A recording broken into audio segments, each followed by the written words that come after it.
자, 오늘서부터 말라기 말씀 묵상하겠습니다. 말라기 1장 1절에서 2절 말씀입니다. 말라기 1장 1절에서 2절까지의 말씀 읽습니다. 여호와께서 말라기를 통하여 이스라엘에게 말씀하신 경고라. 여호와께서 이르시되 내가 너희를 사랑하였노라 하나 너희는 이르기를 주께서 어떻게 우리를 사랑하셨나이까 하는도다. 나 여호와가 말하노라. 에사는 야곱의 형이 아니냐. 그러나 내가 야곱을 사랑하였고. 아멘.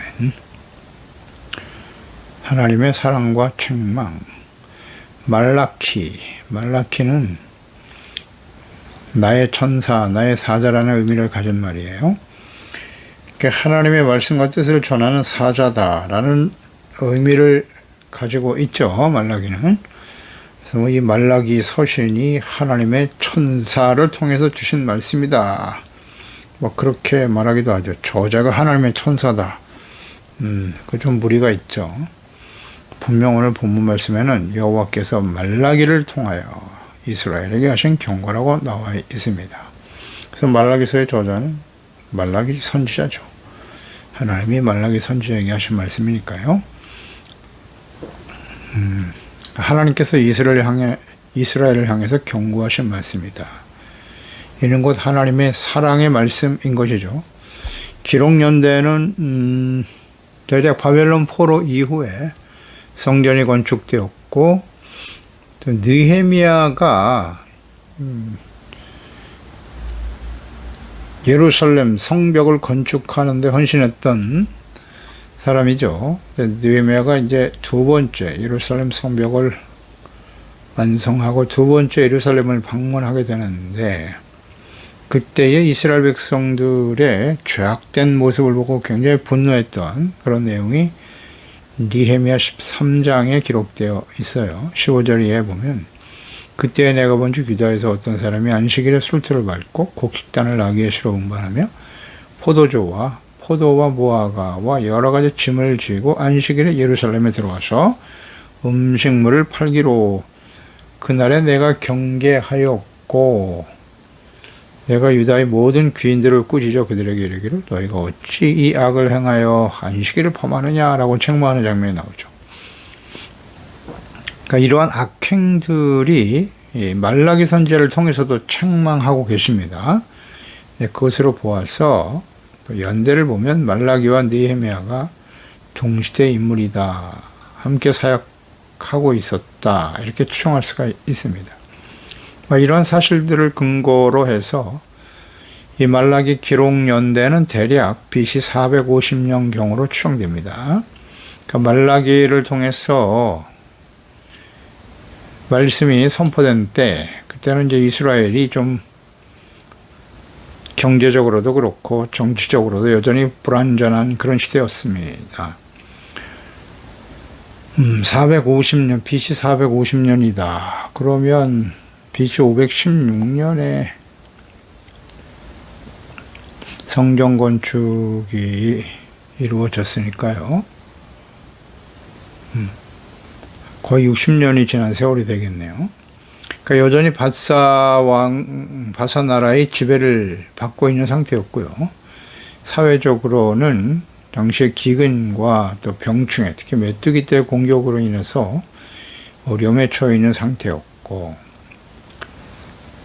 이런 기근이나 병충해, 이것은 전형적인 하나님의 징계 도구임을 우리가 생각해 볼 때, 이스라엘이 그 당시에 영적으로 온전하지 못하고 타락한 시대였음을 알 수가 있습니다. 전형적인 하나님의 징계 도구였다.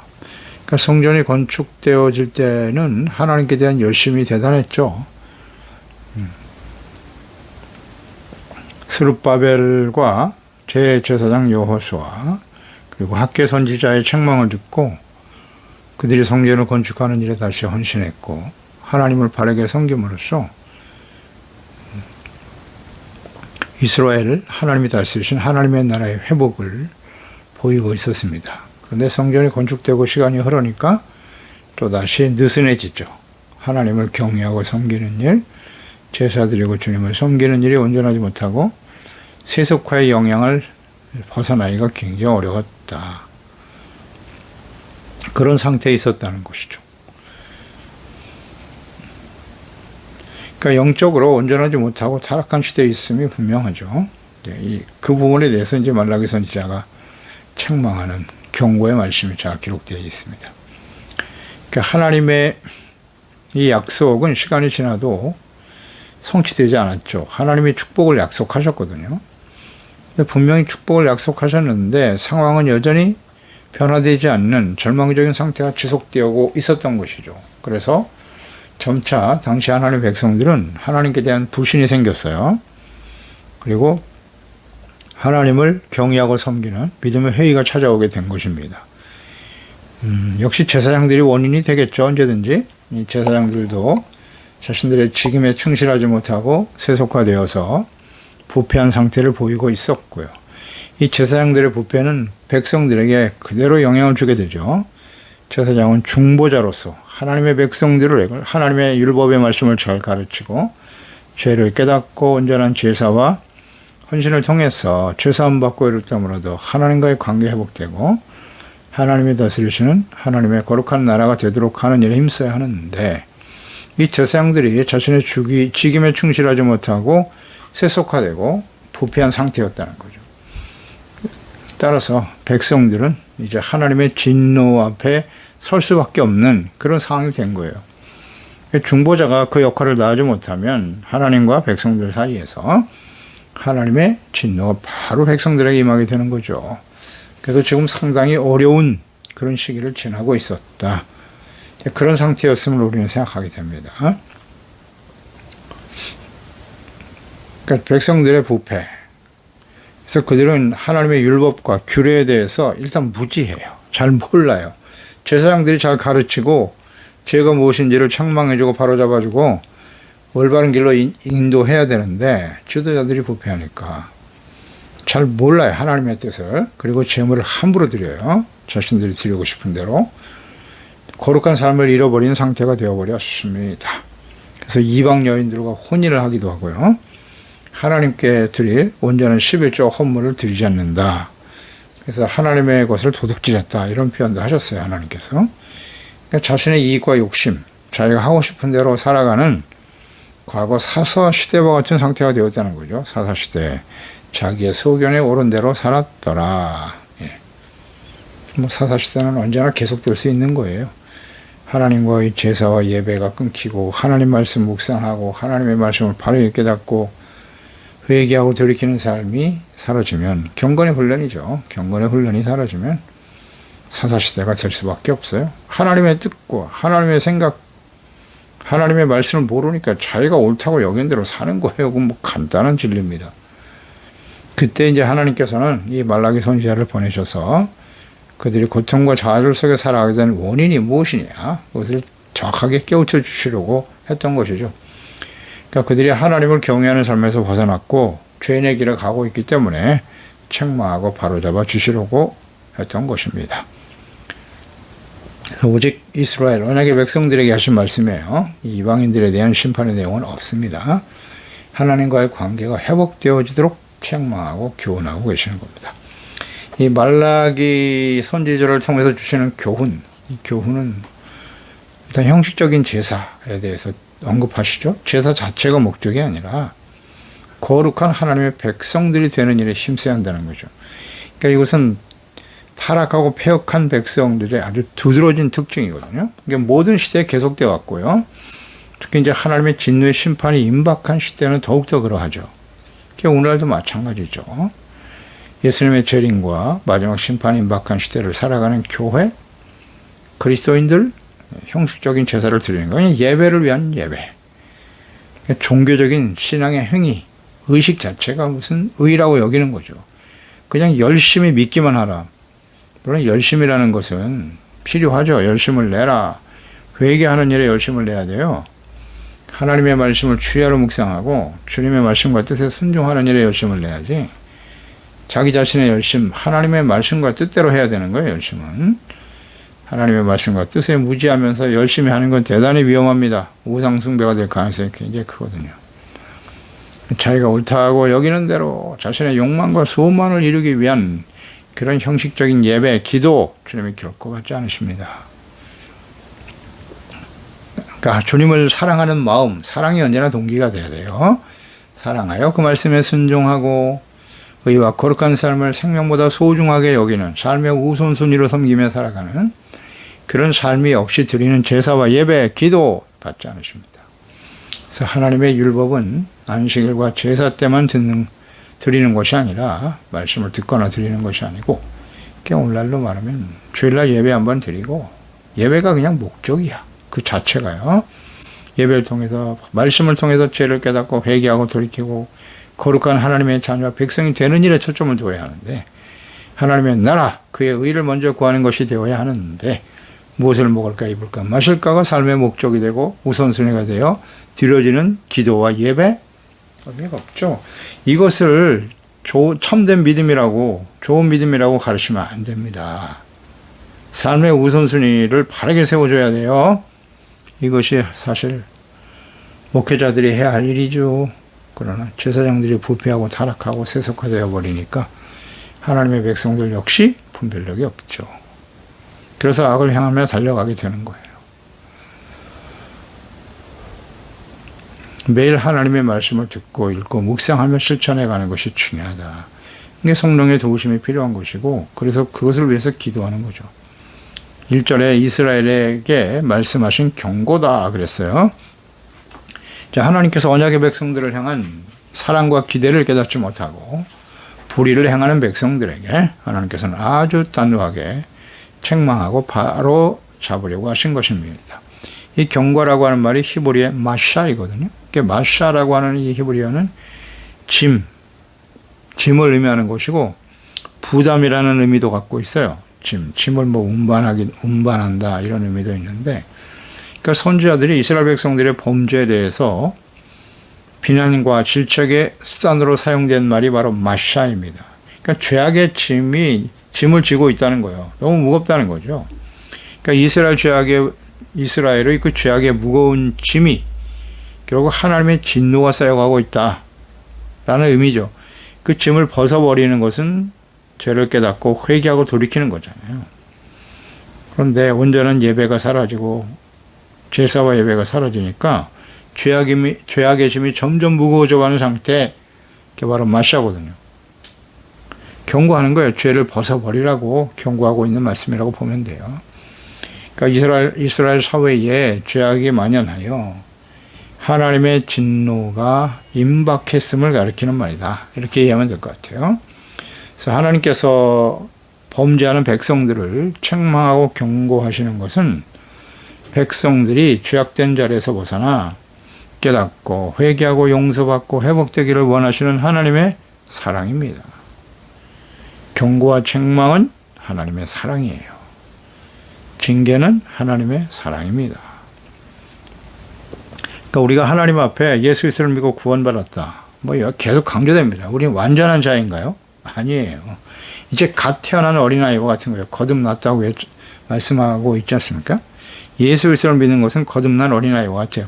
그 이후에는 성숙해야죠. 성장해야 하기 때문에 그래서 교회가 필요한 것이고 하나님의 말씀을 가르치고 인도해 주는 목회자들이 필요한 것이고 먼저 믿은 자들의 본을 보이는, 특히 가정에서는 부모죠. 부모들이 본을 보이고 바르게 가르치고 양육하는 양육이 필요하단 말이에요. 성숙과 양육, 그 책임을 맡은 자들이 얼마나 그 일에 충실하고 있는가.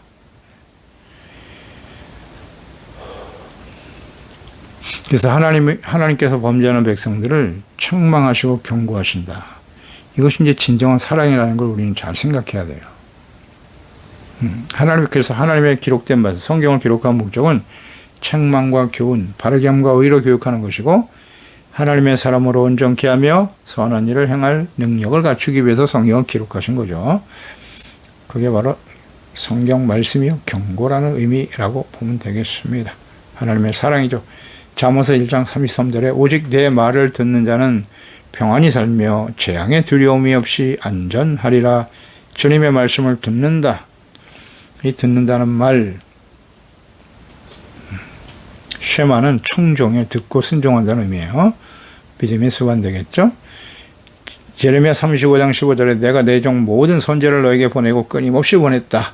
이르기를 너희는 이제 각기 악한 길에서 돌이켜 행위를 고치고 다른 신을 따라 그를 섬기지 말라. 그리하면 조건절 너희는 내가 너희와 너희 선조에게 준 이 땅에 살리라 하여도 너희가 귀를 기울이지 않으면 내게 순종하지 아니하였나니라. 순종하지 않기 때문에 하나님께서는 계속해서 선지자를 끊임없이 보냈다고 하시잖아요. 깨닫고 돌아오라는 거예요. 돌아와라. 그게 하나님의 사랑이죠. 그러니까 경고, 책망의 말을 듣기가 싫죠. 듣기 싫습니다. 그러니까 우리는 항상 말씀을 통해 깨닫는 바예요. 이 책망의 말씀을 듣기 싫은 거 이거 진짜 위험한 것입니다. 둘 중에 하나예요. 책망의 말씀을 듣기 싫다는 것은 내가 하나님 앞에 온전하지 못하다는 거예요. 하나님 앞에 겸손하게 교만하다는 거죠.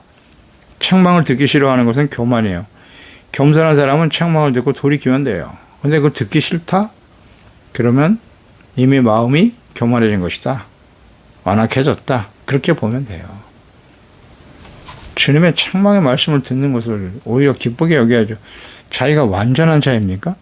둘 중에 하나라니까요. 내가 완전한 자이거나 죄가 없이 완전한 자이거나 아니면 자신의 죄를 지적하는 그 말을 듣기 싫어하는 교만한 자이거나 결국은 교만한 거죠. 완전한 사람이 어디 있습니까? 교만하기 때문에 듣기 싫은 거예요. 잘 생각해 보세요. 이건 적용을 잘 시켜야 돼요. 책망의 말씀을 듣는 것을 아주 싫어한다. 굉장히 위험한 상태가 됐다는 거 영적으로 위험하다. 2절에 보면 여호와께서 이르시되 내가 너희를 사랑하였노라 하나 너희는 이르기를 주께서 어떻게 우리를 사랑하셨나이까. 이거 절대 동의할 수 없다는 거예요. 그러니까 이스라엘 백성들이 바벨론에서 돌아온 후에 성전 건축하고 하나님과의 관계가 회복되었죠. 그래서 하나님께서는 이제 이스라엘 백성들이 번성하게 될 것이고 형통하게 하실 것이고 말씀하셨는데 그 역습 성취가 되지 않는 거예요. 물론 우리가 계속 묵상됐지만 스가랴서 또 학개서 스가랴서를 통해서 우리가 계속 묵상되는데 이 하나님의 나라가 번성하게 되고 땅끝까지 확장되는 것은 사실은 예수 그리스도를 이 땅에 보내주심으로써 이루실 하나님의 나라. 여기에 이제 근본적인 초점을 두고 하신 말씀이죠. 그리스도가 오셔서 이루실 하나님의 나라의 확장에 대해서 말씀하신 것인데 근데 현실적으로 보니까 이 하나님의 번성케 하시고 형통하게 하시고 이스라엘 나라 하나님의 온천의 왕이 되시고 이런 모든 약속의 말씀이 성취가 안 되는 거예요. 분명히 이 말씀을 하셨는데 상황은 계속 절망적이에요. 이게 계속되는 거예요. 바사 나라에 여전히 지배를 받고 있고 그래서 점점 이스라엘 백성들은 하나님의 사랑에 대해서 의심하게 되었다는 거예요. 의심하고 있었어요. 실질적으로. 그래서 학개서 2장 6절 이하에도 보면 만군의 여호와가 이같이 이르노라 조금 있으면 내가 하늘과 땅과 바다와 육지를 진동시킬 거고 또한 모든 나라를 진동시킬 것이고 모든 나라의 보배가 이르게 될 거야. 내가 이 성전의 영광이 충만하게 할 것이고 또 은도 내 것이고 금도 내 것이라 만군의 여호와의 말이니라. 이 성전이 나중 영광이 이전 영광보다 훨씬 크게 될 것이다. 그러니까 솔로몬 시대의 영광보다 더 큰 영광이 성전과 이스라엘에게 임할 것이다 라는 약속을 해주셨는데 참된 평강이 찾아올 것이라고 말씀도 하셨고요. 근데 현실적으로 그렇지 못하거든요. 이루어지지 않는 거예요. 그러니까 점점 하나님의 존재에 대해서 의심하는 거예요. 그러니까 하나님 존재를 의심하는 것은 하나님을 시험하는 일이거든요. 그리고 불신하게 되고 약속의 말씀을 믿지 않게 된단 말이에요. 그리고 하나님께서 이제는 하나님이 우리를 사랑하지 않는가 보다 라는 생각을 하게 되었다는 거예요. 자, 이 부분이 굉장히 중요한 부분입니다. 잘 생각해 보세요. 우리가 하나님을 섬기고 하나님의 자녀로 살아가는 삶의 여정에서 당시 이스라엘 백성들과 우리가 다르잖아요. 하나님께서는 분명 축복의 약속을 우리에게 주셨죠. 우리가 하나님의 자녀가 되었고 그러니 하나님께서는 우리에게 필요한 모든 것을 구하는 대로 주시겠다고 약속하셨고 그런데 현실은 그렇지 않거든요. 모든 민족에 뛰어나게 하시고 머리가 되고 꼬리가 되지 않게 하시고 이제 이런 약속의 말씀을 생각해 보면 현실과 너무나 다르잖아요. 그럴 때 사람들은 어떻게 반응해야 될까요? 먼저 생각해야 될 것이 아, 내가 하나님 앞에서 온전하지 못한 것은 아닌가? 이렇게 겸손히 말씀 앞에서 자기를 점검해 보는 것이 맞는데, 그렇지 않고 하나님이 나를 사랑하지 않는가 보다. 하나님은 살아계시지 않아. 하나님은 왜 나한테 이렇게 하시는 겁니까? 그리고 하나님 자신을 부정하려고 하는 거예요. 그리고 하나님께로부터 멀어져요. 가까워져야 되는데 하나님과 멀어진다고요. 그러니까 지금 이 말라기 시대에 하나님 백성들이 그랬다니까요. 하나님 우리를 사랑하지 않는다. 이건 모든 시대에 계속됐어요. 이스라엘 백성들 예수님의 십자가에 못 박고 그의 피를 우리와 우리 자손들에게 돌리라고 큰 소리 쳤잖아요. 그대로 이제 그 말씀대로 AD 70년에 로마에서 완전히 망하고 예루살렘은 완전히 초토화되어 버렸죠. 황폐하게 됐고 온 나라에 흩어져 난민 시대가 되었단 말이죠. 그리고 혐오의 대상이 되어버렸죠. 유대인들은. 그래서 얼마나 많은 박해와 시련을 당했는지 몰라요. 그럴 때 그들은 어떤 생각을 했어야 할까요? 우리가 그리스도를 죽인 대가가 이렇게 심각하구나. 회개하고 예수님을 구주로 영접하였을까요? 아니요. 하나님은 계시지 않는다. 하나님 우리를 사랑하지 않는다. 더 이상 우리는 하나님을 믿을 필요가 없어. 그래서 많은 유대인들이 하나님을 버렸어요. 버렸습니다. 돈이 최고지. 하나님과 재물 두 주인을 섬길 수 없다고 분명히 예수님 말씀하셨는데, 그 이스라엘 백성들은 역사 속에서 하나님을 버리고 돈을 선택했죠. 그래서 재물, 경제적인 아주 중요한 부분에 다 유대인들이 그 돈을 쥐고 있어요. 돈만이 우리가 이민족이 살 길이다. 모든 사람들이 다 그렇지 않나요? 하나님이 우리를 향한 사랑을 믿지 않으면 자기 자신의 능력, 자신에게 유익을 주고 자신의 욕망을 충족시키는 쪽으로 반응하게 돼 있어요. 그러니까 불의와 타협하게 되는 거고 우상 숭배자가 되는 것이죠. 재물이 우상이고 자기 자신의 능력이 우상이 되어버리는 인본주의죠. 그렇게 흘러가는 겁니다. 모든 시대에 그랬고 역시 이 시대도 마찬가지예요. 그러니까 이런 일들이 벌어질 때는 먼저 하나님이 우리를 사랑하지 않는다라고 말하기 전에 내가 하나님을 사랑하고 있는가를 점검해 봐야죠. 그렇지 않나요? 너무 간단한 진리잖아요. 자, 그러면 중요한 질문. 하나님을 사랑하는 것이란 무엇일까요? 어떻게 하는 게 하나님을 사랑하는 거예요? 그저 열심히 예배만 드리면 되는 겁니까? 내가 하나님 앞에 열심히 예배 드리고 또 열심히 기도도 했고 봉사도 했고 헌신도 했고 헌금도 열심히 잘 드렸어요. 나는 하나님을 사랑했는데 하나님이 저한테 왜 이러십니까? 이렇게 말할 때가 많잖아요. 이런 생각할 때가 있잖아요. 하나님을 사랑하는 것이란 무엇입니까? 누가복음 10장 27절 내가 마음을 다하고 목숨을 다하고 힘을 다하여 뜻을 다하여 주 너의 하나님을 사랑하고 또한 내 이웃을 자신과 같이 사랑하라 하였나이다. 하나님 사랑, 이웃 사랑을 실천하는 것, 이것은 곧 하나님의 말씀이잖아요. 계명을 요약한 것이고 율법을 요약한 것이고 그 말씀을 따라 지켜 행하는 것이 하나님을 사랑하는 거라고요. 출애굽기 20장 6절에 나를 사랑하고 내 계명을 지키는 자에게는 천대까지 은혜를 베푼다고 약속하셨고요. 요한복음 14장 15절 하나님의 뜻을 그대로 이어서 예수께서 말씀하셨잖아요. 너희가 나를 사랑하면 나의 계명을 지키리라. 14장 21절에 나의 계명을 지키는 자라야 나를 사랑하는 자니 나를 사랑하는 자는 내 아버지께 사랑을 받을 것이요 나도 그를 사랑하여 그에게 나를 나타내리라. 아멘. 내 계명을 지키는 자가 나를 사랑하는 자라고요. 주님의 계명을 지키는 자가 하나님을 사랑하는 거예요. 그 말씀을 지켜 순종하는 것이 하나님을 사랑하는 것이죠. 우리는 그렇게 하고 있나요? 근데 이게 참 중요한 문제인데 우리가 예수 그리스도를 믿고 구원받아 은혜로 구원받았어요. 우리가 구원받는 일에는 우리가 하는 일이 없어요. 하나님의 아들 예수님께서 십자가에서 우리의 모든 죄를 짊어지시고 죽으셨죠. 죄에 대해서 죽으시고 의에 대하여 다시 살아나게 하셔서 그 예수님 십자가 밑에 나가서 우리의 교만하고 어리석은 죄를 회개하고 용서받고 의롭다함을 얻고 하나님의 자녀가 되는 거예요. 이건 은혜로 되는 일이고 그 이후에는 어떻게 된다? 예, 하나님의 말씀을 잘 듣고 지켜 순종하고 성숙해 가는 것입니다. 그러니 이 자체를 부인하고 말이죠. 예수 믿고 구원받았으면 됐지. 뭘 또 하나님의 말씀을 지켜 계명을 지키란 말이냐? 율법과 계명, 복음과 계명에 대한 율법에 대한 분명한 이해가 없으면 우리는 잘못된 신앙생활을 하고 있는 거예요. 그래서 요즘 이제 우리가 새벽에 이제 주일날 갈라디아서 말씀을 지금 시작했는데요.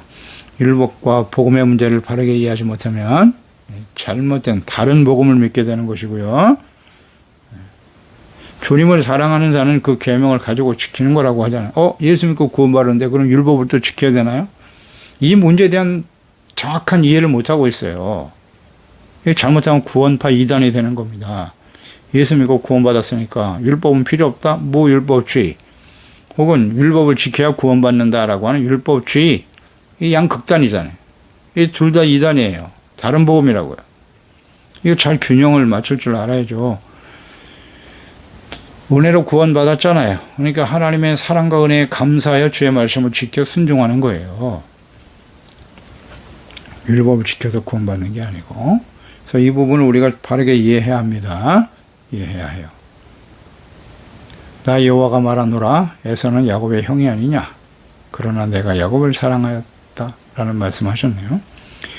그러니까 하나님께서 우리를 사랑하시고 구원해 주셨다. 그 은혜를 소중하게 여기고 주님이 우리를 사랑하셨다는 것에 대해서는 절대 의심을 하면 안 되고요. 내가 하나님을 사랑하고 있는가? 하나님은 행한 대로 갚아주시는 분이세요. 네. 그리고 우리를 향한 하나님의 사랑은 절대 변하지 않아요. 문제는 우리가 하나님을 사랑하는 일을 제대로 이해하지 못하고 있을 때가 많습니다. 내가 악을 행하고 불의를 행하더라도 언제나 나의 욕망과 나의 소원을 채워주시는 분이 사랑의 하나님일까요? 그렇지 않습니다. 하나님의 사랑은 우리가 잘못된 길로 가면 바로 잡아주시는 게 하나님의 사랑이에요.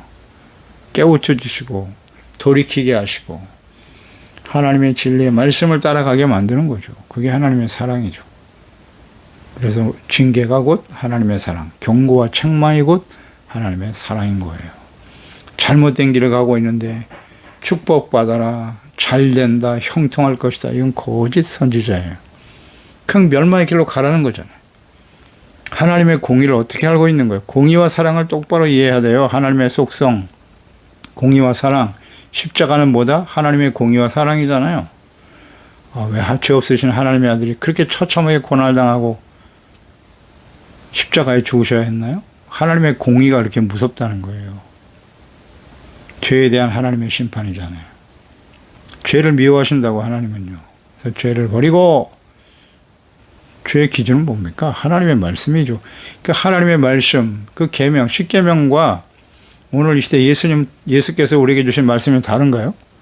예수님께서 십계명을 새 계명으로 요약하셨지 않습니까? 내가 너희를 사랑한 것 같이 너희가 서로 사랑하라고. 형제들 간에, 가족들 간에, 교회 안에 지체들 간에 너희가 서로 그랬잖아요. 모르는 남을 사랑하는 게 아니라 일단 함께 살아가는 사람들을 사랑하라. 그게 주님의 계명이라고 말씀하시잖아요. 하나님의 사랑하는 가족들, 지체들을 사랑하라. 여기서부터 시작이에요. 그게 바로 계명의 요약이잖아요. 하나님 사랑, 이웃 사랑의 실천. 이웃 사랑을 실천하는 것은 곧 하나님을 사랑하는 것이다. 이 계명을 지키는 것이 곧 하나님을 사랑하는 거예요. 거기에 우리가 초점을 맞춰야 되죠. 하나님이 우리를 사랑하시는 것에 대해서는 절대 변하지 않아요. 아가페 사랑이거든요. 아가페 사랑은 변하지 않습니다. 우리가 아직 죄인 되었을 때 로마서 5장 8절이죠. 죄 없으신 하나님의 아들을 십자가에 죽게 하셨죠. 우리가 아직 죄인 되었을 때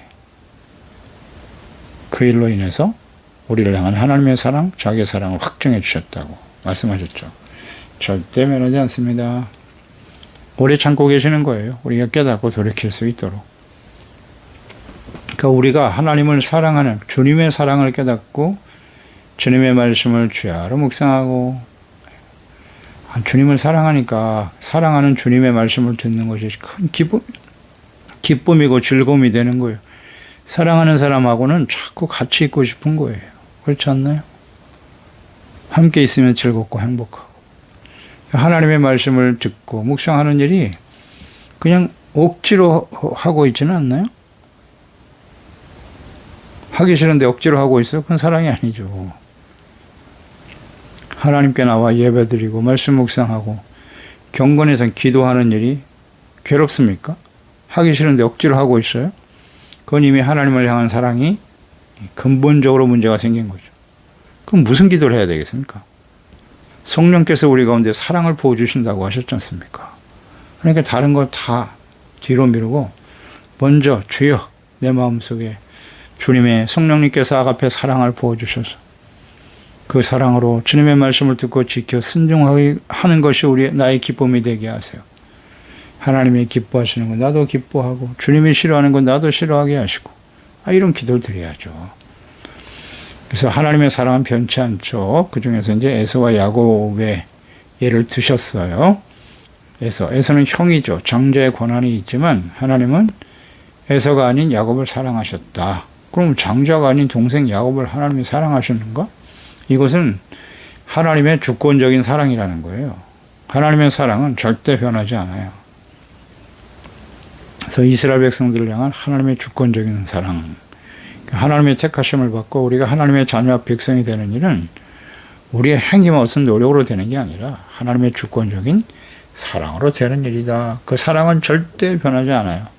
그래서 야곱을 사랑하신 이후에 에서는 나중에 이제 에돔의 족속이 돼서 나중에 이스라엘을 대적하는 원수가 됐지만 그 야곱을 하나님의 사랑받는 야곱의 자손들은 그 열두 아들들이 있었죠. 그들이 온전했습니까? 그렇지 못하죠. 그래도 하나님의 그 언약 때문에 그 사랑 때문에 요셉으로 이어지고 그 다음 다윗으로 이어지고 이렇게 계속 이어내려가는 거예요. 그래서 예수 그리스도가 이 땅에 오게 하시는 주님의 사랑은 절대 변하지 않는다. 그래서 우리는 명심하고 우리가 주님을 사랑하고 있는가 여기에 초점을 맞추고 기도할 줄 아는 지혜로운 종들이 되어야 할 것입니다. 기도하겠습니다. 하나님 아버지, 오늘부터 우리가 말라기 묵상합니다. 말라기는 이제 마지막 선지자죠. 하나님께서 70년 동안 바벨론 포로 생활 속에서 연단하시고 다시 예루살렘으로 돌아오고 계시는 하나님의 자녀 백성들, 성전이 회복되고 예배가 회복되고 주님을 바르게 섬기는 하나님의 자녀 백성들이 시간이 흘러가면서 또다시 이전의 모습으로 죄악된 삶을 답습하고 있네요. 이로 인해서 하나님께서는 여러 가지 징계와 시련들을 허락하셨죠. 하나님이 주시는 징계, 이것은 하나님의 사랑의 손길이죠. 마지막으로 말라기 선지자를 통해서 그들을 경고하시고 사랑하시고 책망하여 바로잡기를 원하시는 주님의 말씀, 이것은 우리가 예수 그리스도를 믿고 은혜로 구원받은 이후에 온전하지 못한 저희들의 마음과 생각을 바로잡아 주시려고 하는 주님의 뜻이기도 합니다. 이 말라기서 말씀을 우리가 묵상하면서 하나님의 음성을 듣게 하시고 교만하고 어리석은 생각을 버리게 도와주시고 왜 우리에게 이런 시련과 징계와 어려움들이 다가오는가? 우리를 향한 주님의 사랑은 절대 변하지 않아요. 혹시 하나님의 사랑과 존재 자체를 의심하고 있지는 않나요? 오늘 이 말씀을 들으면서 회복되게 하시고 우리가 주님을 향한 사랑이 더 중요하지 않습니까? 주님의 말씀을 듣고 지켜 순종하는 이와 같은 은혜가 우리 가운데 임해야 됩니다. 주여, 오늘 말씀을 듣는 우리 소중한 지체와 가족들 자녀들 성령께서 주님의 사랑을 부어주셔서 주님의 말씀을 듣는 것이 주님 앞에 예배하고 주의 말씀을 깨닫고 순종하는 것이 가장 큰 즐거움과 기쁨이 되게 하여 주시옵소서. 예수님의 이름으로 기도드리옵나이다. 아멘.